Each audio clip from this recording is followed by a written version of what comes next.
दोस्तों, स्वागत है आपका AR के वॉइस 517 चैनल में। आज की कहानी है करनी का फल। माँ जी, आपने अपनी शक्ल आईने में देखी है? बिल्कुल मेरी काम वाली कमला की तरह लगती हैं। नहीं नहीं, उसके कपड़े आपसे ज्यादा बेहतर होते हैं। मुझे तो तुम्हें अपनी सास कहने में भी शर्म आती है। पता नहीं कब तक आपको अपने साथ रखना पड़ेगा। मुझे आप दोनों बिल्कुल फूटी आँख नहीं सुहाती। यह तो बुड्ढा पूरे दिन घर में खांसता रहता है। कुछ काम-धाम करते तो हो नहीं तुम दोनों, ऊपर से तुम दोनों का इलाज कराना पड़ता है। मेरे ऊपर बोझ बनकर बैठे हुए हो। रसोई में बर्तन धुल रही गीता जी अपनी बहू की बातों को सुनकर दुखी हो रही हैं। जब से वह अपनी बहू बेटी के घर आई हैं, तब से अपनी बहू की ऐसी ही जली-कटी बातें सुननी पड़ रही हैं। बहू थोड़ी सी इलाज के पैसे के नाम पर पूरे घर का काम गीता जी से करवाती है। यहाँ तक कि नौकरानी की छुट्टी कर दी है। जब मन चाहे तब बहू अपनी सास और ससुर की बेइज्जती कर देती है। सीमा अपने झूठे बर्तन लाकर गीता जी को पकड़ा देती है। इनको भी धुल देना। सिंक में रखे हुए झूठे बर्तन मुझे बिल्कुल भी पसंद नहीं है। अपनी आंखों के आंसू को पोंछते हुए गीता जी सारे बर्तन को धोकर रसोई को साफ करके अपने पति के पास कमरे में आकर बैठ गईं। अपनी पत्नी के उदास चेहरे को देखकर चारपाई पर लेटे हुए रमेश बाबू पूछते हैं, क्या हुआ गीता जी? तुम्हारा चेहरा क्यों लटका हुआ है? आज फिर बहू ने तुमसे कुछ कहा क्या? गीता जी झूठ बोल देती हैं, लेकिन रमेश जी समझ जाते हैं कि जरूर बहू ने कुछ न कुछ मेरी पत्नी से कहा है, लेकिन अपनी लाचारी और बेबसी के आगे कुछ भी नहीं कह पा रहे हैं। दरअसल कुछ समय पहले तक तो रमेश जी और गीता जी अपने छोटे से शहर में रह रहे थे। अमित गीता जी और रमेश जी का इकलौता बेटा है। छोटी सी दुकान से ही रमेश जी ने अपने बेटे को पढ़ा लिखा कर इस काबिल बनाया कि आज वह बिजली विभाग में एक बहुत बड़े पद पर है। एक दिन अचानक से रात में रमेश जी को लकवा मार गया। गीता जी ने आधी रात को ही अपने बेटे को फोन मिलाया। बेटा, तुम्हारे पापा को लकवा मार गया है, जल्दी से तुम लोग घर आ जाओ, मुझे बहुत घबराहट हो रही है। अमित ने आंधी नींद में ही अपनी माँ से कहा, क्या माँ, आधी रात को फोन करती है और मेरी सारी नींद को डिस्टर्ब कर दिया। अरे जो भी हुआ है तुम उधर ही देख लो। मैं कहाँ आधी रात को आता रहूंगा, मैं इतनी जल्दी नहीं आ पाऊंगा। और फोन रख देता है। भागी भागी वह पड़ोस में गई। हड़बड़ाहट में गिर गई। उनके पैरों में चोट लग गई। पड़ोस में रहने वाले अशोक जी रमेश जी को अस्पताल ले गए, जहां पर हफ्तों उनका इलाज चला, लेकिन बेटे का कोई अता पता नहीं था। न तो वह आया और न ही उसने अपनी माँ को फोन कर पापा का हाल चाल लिया। गीता जी ने अपने बेटे को फोन किया तो उसने यह कह दिया, मना कर दिया कि माँ, मैं ऑफिस के मीटिंग में बिजी हूँ, अभी आपसे बात नहीं कर सकता। बेचारी गीता जी इधर से उधर भाग फिर रही हैं, परेशान हो रही हैं, लेकिन उनका बेटा बहू अपने बूढ़े माता पिता के पास आने के लिए तैयार नहीं है। गीता जी फिर से परेशान हो करके अपने बेटे को फोन करती हैं कि बेटा, अगर तुम नहीं आ पा रहे हो तो कोई बात नहीं, कम से कम पैसे तो भेज दो, क्योंकि तुम्हारे पापा ने दुकान से जितने भी पैसे कमाए थे वह तो इलाज में लग गए। अब मेरे पास एक भी पैसा नहीं बचा है तो उनके इलाज में हम लगा सके। बड़ी मुश्किल से बेटे ने 5,000 अपने पापा के इलाज के लिए भेजे, लेकिन 5,000 में क्या होता है, वह तो 3 दिन में ही खर्च हो गए। गीता जी फिर से अपने बेटे से कहती हैं, बेटा, तुम अपने पापा को अपने पास ही क्यों नहीं बुला लेते हो? हम दोनों तुम्हारे पास आ जाएंगे तो तुम हमारी देखभाल भी करते रहोगे, और तुम्हारे शहर में तो बड़े बड़े अस्पताल भी हैं, आराम से अपने पापा को दिखा लोगे। पहले तो बेटा अपने माता-पिता को अपने पास रखने के लिए बहुत टाल-मटोल करता रहा। फिर आस-पास के 4 रिश्तेदार के फ़ोन करने पर कि तुम कैसे बेटे हो? अपने माता-पिता को किस हाल में रखे हो? अच्छे शहर में रहते हो? उधर बड़े-बड़े डॉक्टर हैं, तो तुम अपने पास उनको दिखाओ। चारों तरफ से जब बेटे के पास फ़ोन आने लगे, तो शर्मवश उसे अपने माता-पिता को अपने पास बुलाना पड़ा। हालाँकि बहू इसके लिए बिल्कुल भी तैयार नहीं थी।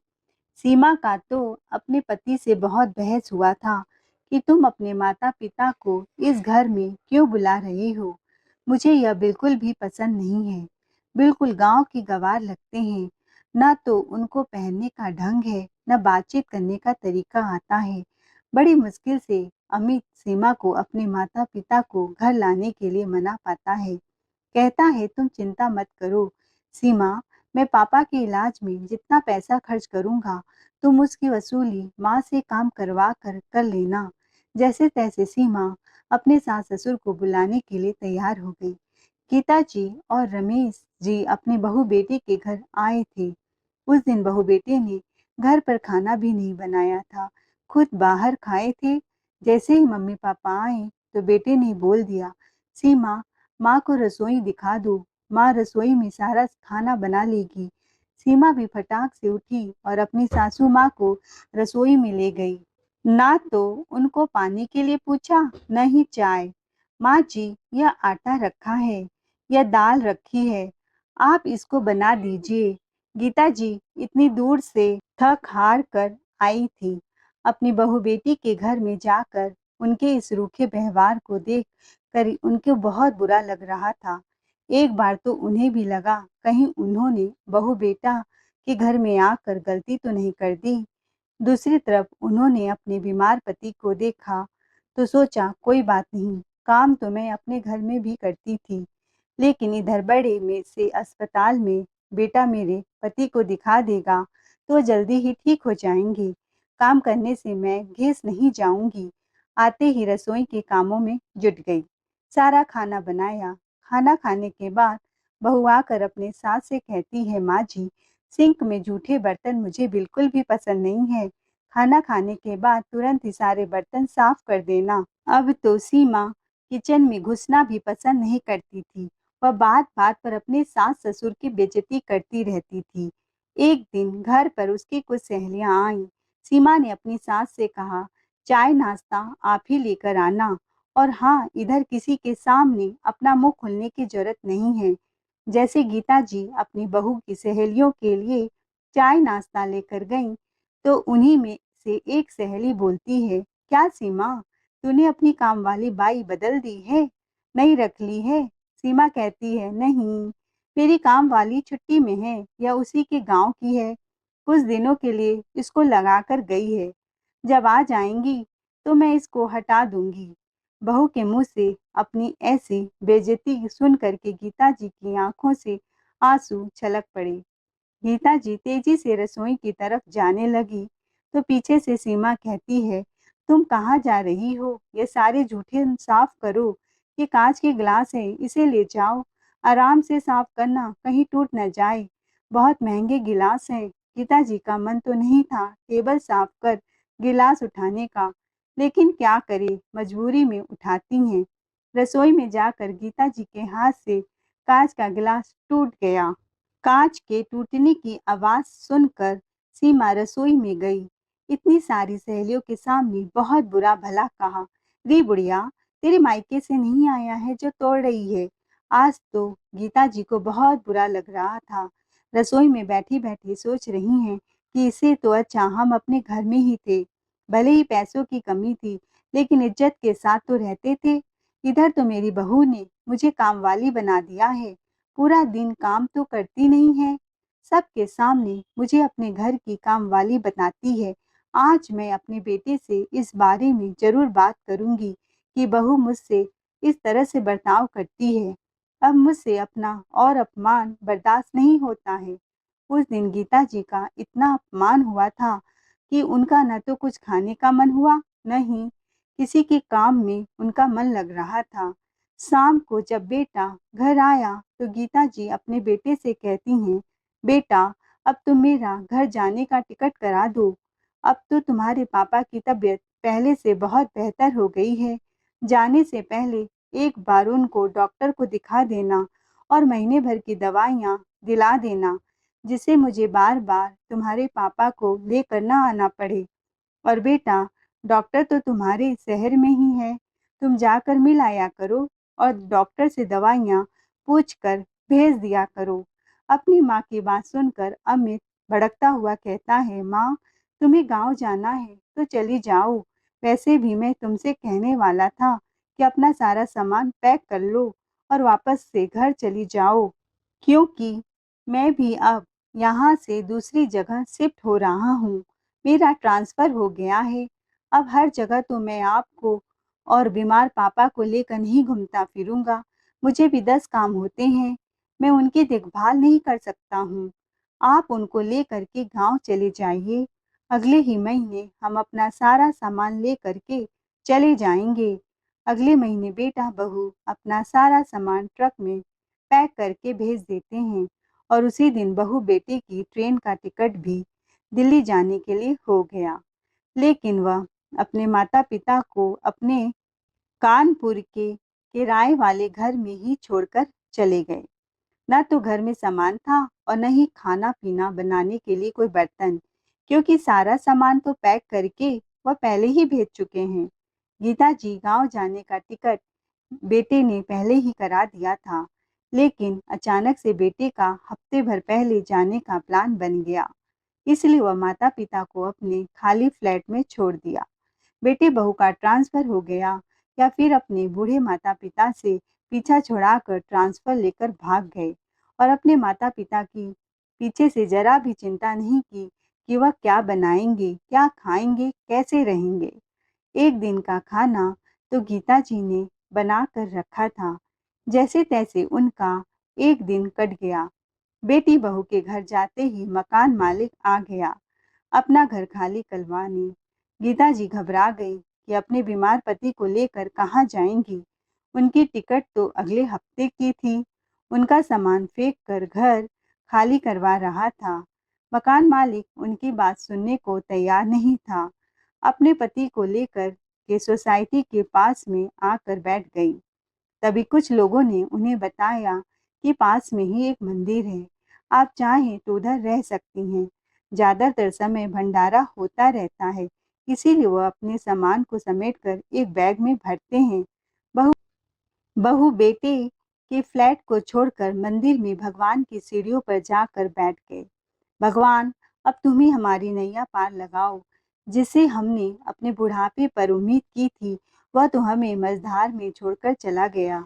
जिसके लिए हमने सब कुछ किया, उसने हमारे लिए कुछ भी नहीं सोचा। हमने तो हमेशा अपने बच्चों को अच्छा ही सिखाने की कोशिश की है, लेकिन पता नहीं था कि बड़े होकर के ऐसा निकलेगा।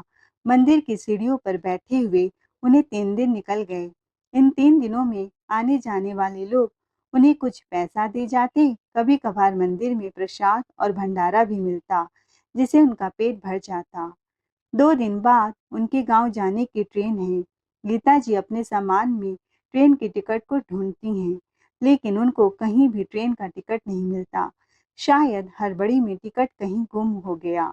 भागकर फ्लैट में गईं तो देखा मकान मालिक तो फ्लैट में ताला लगा गया और उनके पास तो नंबर भी नहीं था। न ही हाथ में इतने पैसे कि वह अपना दोबारा से टिकट करा सके। टिकट ना मिलने पर गीता जी और उनके पति उदास से हो गए कि अब बताओ, इस अनजान शहर में हम कहाँ जाएंगे। हमारा तो इधर कोई भी नहीं है। जो हमारा था हमें छोड़कर चला गया। हमारे हाथ में पैसे भी नहीं है कि हम कुछ कर सके। एक दिन गीता जी और उनके पति सीढ़ियों पर बैठे थे। एक व्यक्ति उनके पास आया और उनको पैसे देने लगा, लेकिन जब उसने गीता जी का चेहरा देखा तो चौंक गया। अरे काकी, आप इधर क्या कर रही हो? और यह काका को क्या हो गया? गीता जी उसको पहचान नहीं पाई। पूछती हैं, तुम कौन हो बेटा? अरे गीता काकी, मैं मनोज हूँ, आपका पड़ोसी। पढ़ाई के सिलसिले में बाहर आ गया और इधर ही बिजनेस करने लगा, तो गांव आना जाना होता ही नहीं है। लेकिन आप लोग इधर कैसे आए? अरे मनोज, तुम तो कितने बड़े हो गए हो, मैं तो तुम्हें पहचान ही नहीं पाई। गीता जी अपनी सारी आपबीती मनोज को बता देती हैं। मनोज कहता है, आप चिंता मत करो काकी, आप मेरे घर चलो। मनोज गीता जी और उनके पति को अपने घर ले गया। मनोज का रेस्टोरेंट का बहुत बड़ा बिजनेस है। पूरे कानपुर में 3-3 रेस्टोरेंट है। एक दिन मनोज की पत्नी की तबीयत खराब हो गई, तो घर का खाना गीता जी ने बना दिया। जब मनोज उस खाने को खाया, तो वह तो उंगलियां चाटते रह गया कि आप तो कितना स्वादिष्ट खाना बनाती हैं। आपके छोले भटूरे कितने स्वादिष्ट बने हैं। मैंने आज तक आपके हाथ के जैसे छोले भटूरे नहीं खाए। खाना खाते खाते मनोज के दिमाग में एक सवाल आया। उसने गीता काकी से कहा कि क्या आप हमारे रेस्टोरेंट के लिए छोले भटूरे बनाएंगी? वह अपने पति की तरफ देखने लगी। फिर मनोज समझाते हुए कहता है, आप गांव में जाकर के क्या करेंगे? अगर आप हमारे पास इधर ही रहेंगे तो ठीक है। अगर आप बनाना नहीं चाहते तो हमारे जो कुक हैं, आप उनको रेसिपी बता दे कि किस तरह से बनाती हैं, क्या क्या मसाला डालती हैं। गीता जी मनोज के बात पर सहमत हो गई। 2 महीने तक तो गीता जी ने मनोज के रेस्टोरेंट में छोले भटूरे बनाने का काम किया, जिसके उनके हाथ में कुछ पैसे भी आए। इसके बदले मनोज गीता जी को पैसे भी देता था, उन्हें अपने घर में रखता था। एक दिन गीता जी और उनके पति मनोज से कहते हैं कि वह अपना एक छोटा सा ढाबा खोलना चाहते हैं। अब तो मेरी भी तबीयत ठीक रहती है, हमारी भी थोड़ी बहुत इनकम हो जाएगी तो हमें अच्छा लगेगा। कम से कम हम अपने पैसे कमा कर अपना खर्च तो निकाल लेंगे। मनोज कहता है, ठीक है काका, मैं जल्दी आपके लिए एक ढाबे का इंतजाम करता हूँ। कुछ ही दिनों में गीता जी शहर के बीचों बीच में चौराहे पर एक मंदिर के पास छोले भटूरे का ढाबा खोल लेती हैं। ढाबे को खुले हुए महीना भर भी नहीं होता है कि सभी लोग उनके ढाबे पर खाना खाने के लिए आने लगते हैं। गीता जी के ढाबे पर अब एक लंबी लाइन लगती है। 4 से 5 घंटे में ही उनका बनाया हुआ पूरा खाना खत्म हो जाता है। उसके बाद वो अपने घर आ जाती हैं। धीरे धीरे करके गीता जी का नाम पूरे शहर में हो गया। उनका ढाबा खूब जोर शोर से चल रहा था। साथ ही मनोज भी उनका साथ देता था कि किस तरह से बिजनेस करना है। 55 वर्ष में जिंदगी की एक नई पारी की शुरुआत कर रहे हैं और उन्हें इसमें बहुत ही अच्छा लग रहा है कि आज बुढ़ापे पर वो अपने पैरों पर खड़े हो गए। वैसे भी वह गांव में किराने की दुकान चलाते थे, तो बिजनेस की बारीकियां तो उनको आते ही थी। गीता जी के हाथों का जादू कानपुर के लोगों को बहुत पसंद आ रहा था। साल भर में ही गीता जी ने अपनी ढाबे से एक बड़ा सा रेस्टोरेंट खोल लिया। उनके पास पैसों की कोई कमी नहीं थी। उसी रेस्टोरेंट में 2 से 3 रसोइयां रख लिए, सारा फर्नीचर का काम करा दिया, 3-4 काम वाली रख ली। अब तो सिर्फ उन्हें बैठकर हिसाब किताब करनी थी, तो दोनों पति पत्नी आराम से करते रहते। एक दिन गीता जी ने अपने पति से कहा, जब हम आपको दिखाने के लिए बहू बेटे के पास आए थे, तो हमने कभी सपने में भी नहीं सोचा था कि हमारे बेटे बहू हमें छोड़कर भाग जाएंगे और हम बहुत सारी मुसीबत को झेलने के बाद कानपुर जैसे शहर में अपना रेस्टोरेंट खोलेंगे। किस्मत भी क्या क्या खेल दिखाती है। हमारे बेटों ने हमारे साथ ऐसा तिरस्कार किया जिसको हम जिंदगी भर नहीं भूल सकते। हमें मझधार में छोड़कर चले गए थे। तुम चिंता मत करो, ऊपर वाले के घर देर है पर अंधेर नहीं। एक दिन गीता जी उस मंदिर में गईं, जहाँ पर बेटा बहू छोड़कर गया था। मंदिर में प्रसाद चढ़ाने के बाद जब वो सीढ़ियाँ उतर रही थी, तो उन्होंने एक आदमी को बैठा, वहाँ गीता जी का बेटा था, जो देखने में बिल्कुल दुबला पतला हो गया। अपनी माँ को देखकर वह उनसे लिपट कर रोने लगा। माँ, माँ, मेरा सब कुछ बर्बाद हो गया है। मैं तो सड़क पर आ गया हूँ। मैं कब से आपको ढूंढ रहा हूँ। गांव भी गया, लेकिन आप लोग मुझे नहीं मिले। गीता जी अपने बेटे को देखकर आंखों में गुस्सा उतर आया। उनका मन अपने बेटे से बात करने का बिल्कुल भी नहीं था, क्योंकि जिस हाल में बेटा छोड़कर गया था, वह तो बिल्कुल मरने वाली हालत थी। उसने अपने माँ के पैर पकड़ लिए और कहने लगा, मैं जब आप लोगों को छोड़कर उधर गया, उसके कुछ दिन बाद ही मेरा और सीमा का ट्रक से एक्सीडेंट हो गया, जिसमें मेरा एक पैर काटना पड़ा। आप देखो माँ, मेरा एक पैर प्लास्टिक का लगा हुआ है। कई महीने तक ऑफिस नहीं जा पाया, वहाँ से भी उन्होंने मुझे निकाल दिया। अब मेरे पास कोई काम धंधा नहीं बचा, तो मैं गाँव वापस आ गया, लेकिन उधर तो आप लोग थे ही नहीं। आर्थिक तंगी की वजह से मैं वापस अपने इसी शहर में आ गया, जहाँ मैं पहले नौकरी करता था, इसी उम्मीद में कि शायद मुझे इधर कोई नौकरी मिल जाए। जब से आया हूँ, तब से मेरी नज़रें आपको ही ढूंढ रही हैं। आखिरकार आज आप मुझे मंदिर में मिल ही गईं। अपनी माँ का इतना शान शौकत देखकर बेटा कहता है, माँ, आप मेरा कुछ मदद कर दीजिए। मेरी आर्थिक स्थिति बहुत खराब है। अब हम आपके साथ रहेंगे। चलिए मेरे घर। अब आप मिल गई हैं, तो सब कुछ ठीक हो जाएगा। गीता जी ने अपने बेटे के घर जाने से मना नहीं किया। जब वह बेटे के घर गईं, तो देखा एक टूटे-फूटे घर में बेटा लेकर के गया है, जहाँ पर चारपाई पर बीमार पड़ी सीमा सो रही थी। रद्दी सी साड़ी पहनी है। देखने से ऐसी लग रही है जैसे बहुत दिनों से ढंग से खाना नहीं खाया। बिल्कुल काम वाली की तरह शक्ल सूरत हो गई है। सीमा ने जब अपनी सासू माँ को बन ठन कर एक महंगी साड़ी पहने हुए, हाथ में पर्स लिए हुए, एक बड़ा सा फोन लिए हुए देखा, तो देख करके चौंक गई। क्या यह इसकी वही सासू माँ है जिसको कभी वह काम वाली से भी गई गुजरी कहा करती थी? अमित अपनी पत्नी सीमा से कहता है, सीमा, अब तुम जल्दी से अपना सामान बांध लो। हम लोग इस टूटे-फूटे घर में नहीं, अपनी माँ की हवेली में रहेंगे। देखो मेरी माँ मिल गई है। माँ, तू अब कितने अच्छे से रहती है, अब हमें अपने घर ले जाएगी। गीता जी कहती हैं, रुको अमित, तुमसे किसने कहा कि मैं तुम्हें अपने साथ ले जाने के लिए आई हूँ? नहीं, अब तुम्हें अपने घर नहीं ले जा सकती। तुमने मेरे साथ जो किया, उसके बाद मैं तुम्हें अपने साथ रख नहीं सकती हूँ। माँ, मैं तुम्हारा बेटा हूँ, मुझे ऐसे छोड़कर कैसे जा सकती हो? मैं भी तो तुम्हारी माँ थी, तुम मुझे छोड़कर चले गए थे। तुमने तो मेरे बारे में एक बार भी नहीं सोचा कि तुम्हारे माँ-बाप जिएंगे कैसे, ऐसी स्थिति में मर जाएंगे। माँ, ऐसी बातें मत करो, अगर आप मुझे सहारा नहीं देंगे, तो मेरा क्या होगा? मैं तो बर्बाद हो जाऊँगा, मर जाऊँगा। गीता जी जाने लगती हैं। बेटा गिड़गिड़ाने लगा, माँ, अगर आप साथ नहीं ले जाएँगी, तो कुछ पैसे ही दे दे, जिससे मैं अपना ढंग से इलाज करा सकूँ।